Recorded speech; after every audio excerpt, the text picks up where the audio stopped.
Turnover has a major impact on company resources and can lead to several detrimental factors within a business. Understanding the reasons behind employee turnover can help employers determine what actions can be taken to address these concerns. So, what is turnover in the workplace? Turnover is defined as the total number of employees who leave a company. This excludes promotions, job transfers, or other internal job movement. It also doesn't include situations where payment is not provided to volunteers, interns, or parishioners. There are two main types of turnover. Voluntary turnover, which is when an employee leaves on their own accord and is usually considered to be the best type of turnover. You also have involuntary turnover, which is when an employee is fired or laid off. With this example from the hospitality field, turnover costs can be as high as 90 to 200% of an employee's annual base salary. Turnover can also be considered functional or dysfunctional, which we'll discuss in more detail shortly. As I mentioned earlier, we typically think of workplace turnover as being voluntary or involuntary. Voluntary turnover is when the employee decides to leave and is usually considered to be the best type of turnover. The employee has decided that a change in employment is needed, and this is often due to them finding a better opportunity elsewhere or finding another position which better aligns with their personal well-being. Involuntary turnover is when the company has decided to separate with an employee, which we often think of as being fired or laid off. This type of turnover is controlled by the company, but is still disruptive to both the employee and the company. This can happen because of downsizing, poor performance, or inappropriate behavior. Looking at data from the U.S. Bureau of Labor Statistics, we can see that there has been a small but steady increase in the amount of turnover in the workplace. There is one exception to this, which is the large spike that occurred in 2020. This coincides with the beginning of the COVID-19 pandemic and resulted in a massive increase in workplace turnover. With the pandemic being an unexpected and unprecedented event, companies and governmental organizations were unprepared for the unknowns of what was to come. According to recent estimates by the International Labor Organization, the level of working hours is expected to be 4.2% below the pre-pandemic level, equivalent to 123 million full-time jobs. The perspective of work stress, a majority of existing studies have primarily revealed employees' psychological mediators to explain how COVID-19 leads to surges in turnover and tension among employees, including emotional exhaustion, job insecurity, and psychological anxiety. Next, we'll discuss what causes turnover, the effects of turnover in the workplace, and how employers can combat turnover. What causes employee turnover? These factors may include below: lack of opportunity for career development, natural career progression, internal transfer or promotion, feeling burnout, overworked, negative feeling towards management, toxic environment, family or life events, competitive offers, lack of work-life balance, involuntary departure. All of these factors can be either seen as good or bad depending on the situation. Functional versus dysfunctional turnover. Functional turnovers can prevent stagnation, enhance promotional opportunities for lower level employees, and displace marginal performers, versus dysfunctional turnover represents turnover among high performers for those who have difficult to replace skills or competencies. Although the loss of women and or underrepresented minorities may not necessarily affect organizational effectiveness, their higher attribution will surely prevent firms from achieving more diverse workforce. Examples of turnover. You can date back the COVID-19 pandemic, just like in the statistic earlier, since the emergence of COVID-19 dating back in November 2019. The disease has put a tremendous workload and stress on nurses.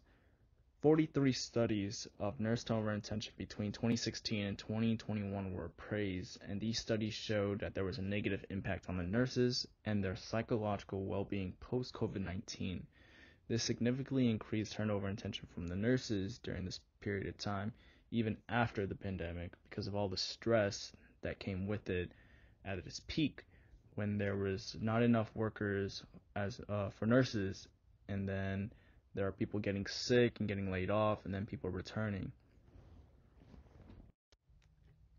Examples of turnover today.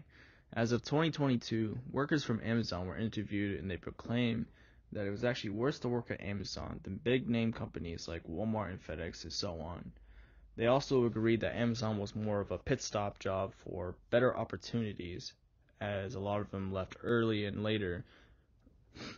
And by 2021, they were actually understaffed by 10,000 employees. In 2022, they were overstaffed because of people recovering from the sickness virus that came after the COVID-19. And then there was people returning to work after getting sick and recovering. And then there were people that had positions occupied by new workers. And this, came as overstaffing. In these next 5 slides, I will talk about the effects of turnover in the work environment. First off, turnover is the rate at which an employee leaves a workplace and is replaced. Turnover affects a work environment very negatively, and here are 4 effects of turnovers that we thought were most important. First one being decreased production quality, the second one being missed sales, the third one being increased workload on remaining employees, and the fourth one being possible impact on training of employees negatively. So the impact of training of employees will be kind of slack because the remaining employees are already wore out. I will elaborate on all 4 of these topics in the upcoming slides. And yeah, the first effect that turnover has on the workplace is decreased production quality or lower quality of work. This comes from you losing a valuable team member or you hiring new existing team members that need time allocated to learn a new system. These problems can increase your costs and lower productivity and customer satisfaction for your company. The second effect that turnover has in the work environment is missed sales. Due to expenses for hiring new employees or firing old employees, significant effect in your company's revenue. You consider costs such as recruiting, interviewing, onboard training. Your cost can run anywhere from 75 to 150% of that position's salary, depending on whether it's an exempt or non-exempt status to taxes. Your profits can see damages that cannot be returned. Also, by you not having enough staff or enough productivity, you might not be able to catch up on lost revenue. The third effect that turnover has on the work environment or your workplace is increased workload on remaining employees, lower morale. If you lose a lot of valuable team members and you have to hire a lot of new team members, the valuable assets in your company that know the system well and have been there for a longer time may lose interest in that job environment because you guys aren't stable and they're having to take on workload of training new employees or learning new systems because being moved around in the company to allocate for the missing of other employees. The fourth effect that turnover can have on the workplace is it can impact the training of your new employees.